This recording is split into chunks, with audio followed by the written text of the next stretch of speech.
This is chapter 2. Remember, use this if you need help. You know what it's like when you're on the beach? Chapter 2, Starboy. You know what it's like when you're on the beach on a white sunny morning and you shut your eyes tight? What you don't see isn't exactly dark. At least, not dark the way when it's dark outside. When you're inside your house at night and you can't make out anything, and when every noise is a question you can't answer.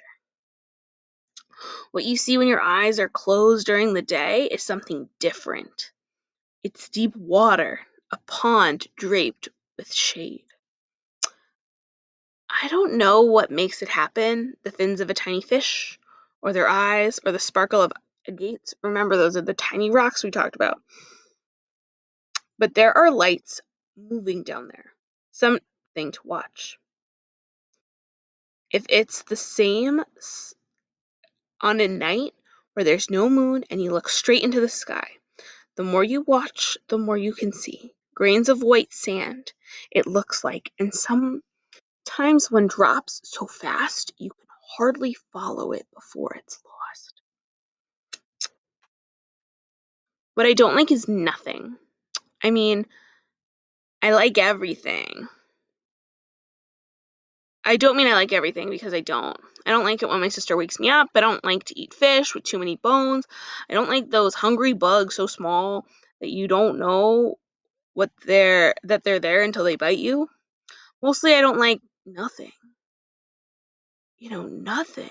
I don't like it when there's nothing to hear, nothing to taste, nothing to touch, especially when there's nothing to see. At those times, I don't know where I am. The first night I woke and noticed that everyone was invisible. I held perfectly still and disappeared. I became nothing too, and I didn't know how to get them back. Finally, I talked to myself, whispered a little song my father sings, and he speaks to the birds, excusing himself from bothering them. I rubbed the tip of my tongue against the tip of my fingers.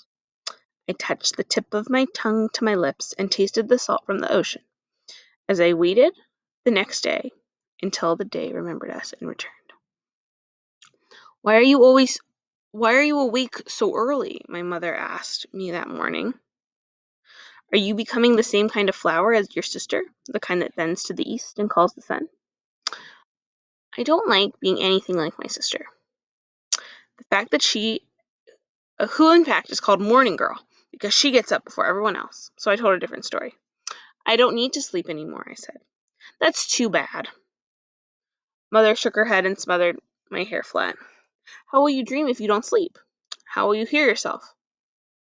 I thought about this problem. Maybe you're a bat, Mother suggested, smiling at me. And we'll dream all day while the rest of us work. How lucky for you. How is Starboy different than Morning Girl? And how does he tell a different story?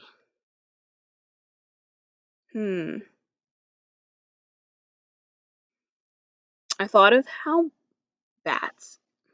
I thought of bats and how they race in the dark, vast sky, as late as cold summer rain. I thought of how the wind would feel against my skin if I could fly. It's true, I said. I will sleep today. And hang upside down from a limb of a tree? Asked Morning Girl, who always listened to what anyone else said, even though it had nothing to do with her. I want to see that. Maybe I'll poke you with a stick. And maybe during the night I'll land in your hair, I told her. Maybe I'll build a nest. Bats don't make nests, she pointed out, but still raised her hand to her head at the idea. Maybe I'm a new type of bat. Well, what about the night that you like? What is it about the night that you like? Mother said, trying to stop the argument. But not just for that reason. She was truly interested and always listened closely to what I had to say. Now she stopped cleaning a manic root and looked at me. I began and thought back to the white sand scattered on the sky's black beach. I like the stars. I like to look down at them. You don't look down at the sky, Morning Girl contradicted, or went against. You look up. Well, maybe not if you're a bat, my father says, his voice very serious. His eyes were still closed, so it seemed as though his words came from nowhere. We couldn't tell if he was joking or not. But no one has asked the right question. Why don't bats sleep at night? Perhaps they like the same things as this star boy does. Star boy. At this time, this was the first time I heard my new name, Starboy. Before, I was called Hungry, because that's how I was most of the time. I liked Starboy much better. How do they get their names in this culture, in this family? His new name is Starboy. It's no longer Hungry. No one spoke, but we all listened, tested the weight of the word, Starboy. Who? Mother smiled. Who is talking? She said at last. Who has found such a good question? Who has thought of such a fine name for my son? It is the father of the bat, my father said. The father of a morning flower. It is the husband of the mother of the bat and the flower. So, who's the flower? Is it Morning Girl? I think so. And the bat is Starboy. It is a man who is surrounded by people who talk when others are trying to sleep. I think that I must be in the wrong family, since I am the only one who knows the value of rest. I think my mother looked down at Morning Girl and me with her eyes raised, and then slipped a piece of Dean fruit between my father's lips to stop his words. We all watched as he chewed. He still did not open his eyes. My mother looked. Sorry. No, he said after he swallowed. This is not the wrong family. There's only one person who knows where to find a fruit so sweet. One person who's with fingers so gentle. My mother lowered her eyes, but she was pleased. Why do bats like the dark? She asked me, returning to our conversation. Tell us, Starboy.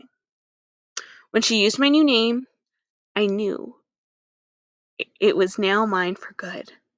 And at that moment, I decided I would become an expert. A person who would ask big questions about the night and who would know the answers. It is because it is big, I said. Because there are special things to see if you watch closely. Because in it you could be dreaming even if you're awake. Because someone must remember the day while others sleep and call it when it's time for the sun to go home. My father opened his eyes at last and propped himself up on the elbows and nodded. Star boy, he said.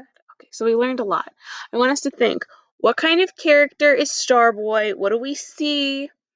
And how is his perspective, how is he telling the story different than Morning Girl?